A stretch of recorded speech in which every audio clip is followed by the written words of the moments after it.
Hi, today we are going to read 9th chapter of this novel, and today is our ninth day in this series of reading a page daily. So today heading is, or you can say today topic is on your future self. That if we can see our future, so what we will do in present time and what we try to avoid. So there is a example of studies in which some things has find and which we will get to know in this chapter.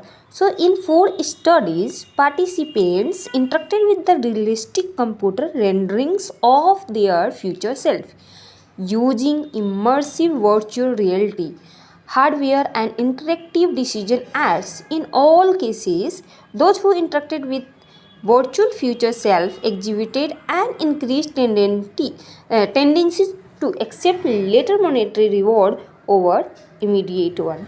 तो 4 ऐसी study की गई जिसमें participate ने interact किया computer, जिसमें वो computer था, वो इस बारे में बता रहा था कि उनकी फ्यूचर में वो फ्यूचर में क्या होंगे, जो अभी वो प्रेजेंट में है इनके बेसिस पे वो फ्यूचर में क्या होंगे। और फिर उनमें देखा गया कि जिन लोगों ने पार्टिसिपेट किया था उन्होंने अपने जो अभी के जो भी उनकी हैबिट्स हैं उनको उन्होंने छोड़ा और ज़्यादा से ज़्यादा उन्होंने मॉनेटरी रिवॉर्ड पे, फ्यूचर रिवॉर्ड पे फोकस किया कि फ्यूचर आज हम ऐसा क्या करें जिसमें हमें फ्यूचर में बेनिफिट हो सके।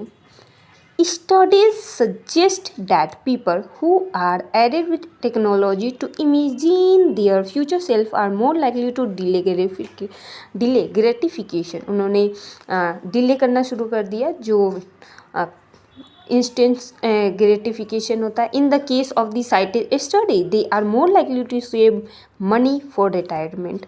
और उसके बजाय उन्होंने अपने फ्यूचर के लिए पैसे वगैरह सेव करने शुरू कर दिए।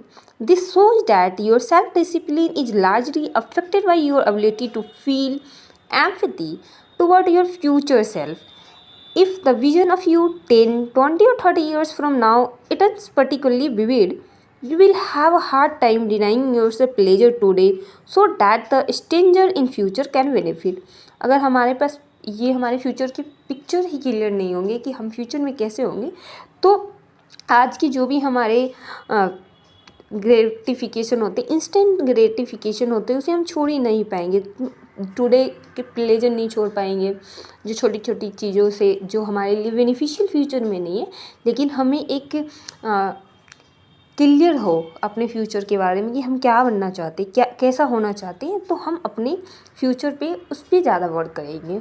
For this reason consider occasionally meditating on your future self. Ask yourself if today you are grateful for the choice you made several years ago, or if you wish that in the past you had been more concerned about your future।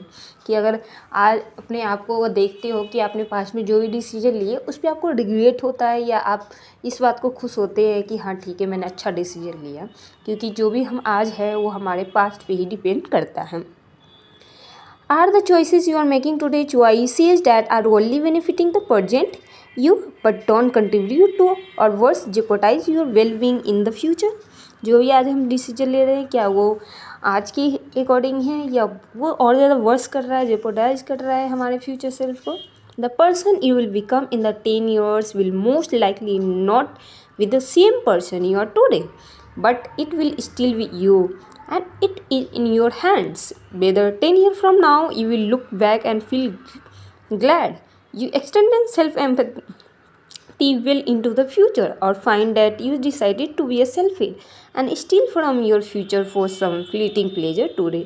तो उसके लिए हमें आज ही ये देखना होगा कि जो भी आज हम काम कर रहे हैं, तो अगर हम फ्यूचर में जाके देखेंगे तो हम इस बात पे क्या रिग्रेट हमें होना चाहिए कि हमने जो पास्ट में डिसीजन लिए वो गलत थे, या हम उस समय के जो छोटे मोटे प्लेजर थे उसको छोड़ के कुछ और बढ़िया कर सकते थे। तो ऐसा नहीं होना चाहिए।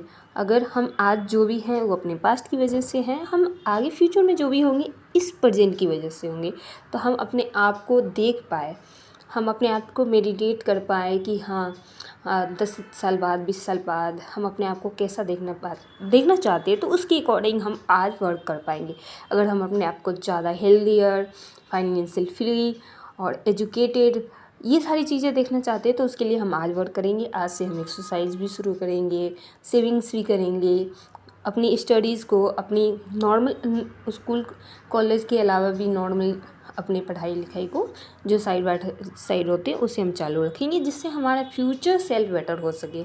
हमें अपने फ्यूचर में जाके पास्ट पे रिग्रेट ना करना पड़े। तो आई थिंक ये बहुत अच्छा एक चैप्टर है जिससे हमें बहुत कुछ सीख सकते हैं। और मैं तो आज से शुरू करने जा रही हूँ कि अपने फ्यूचर को देख पाऊँ कि हाँ उसके बाद हम फ्यूचर में कैसा देखना चाहते हैं और उसके लिए आज हम क्या कर सकते हैं। आई थिंक आप लोगों को भी ये स्टोरी पसंद आई होगी, और आपको जो भी लगता है कि इसी तरह से हमें कंटिन्यू करना चाहिए, या आप चाहते हो कि इसमें कुछ चेंज होने चाहिए जिससे कि आपको रीडिंग में और भी कुछ हेल्प हो सके, तो आप अपना व्यू कमेंट में बता सकते हैं। मैं उसके ऊपर काम करने की कोशिश करूँगी।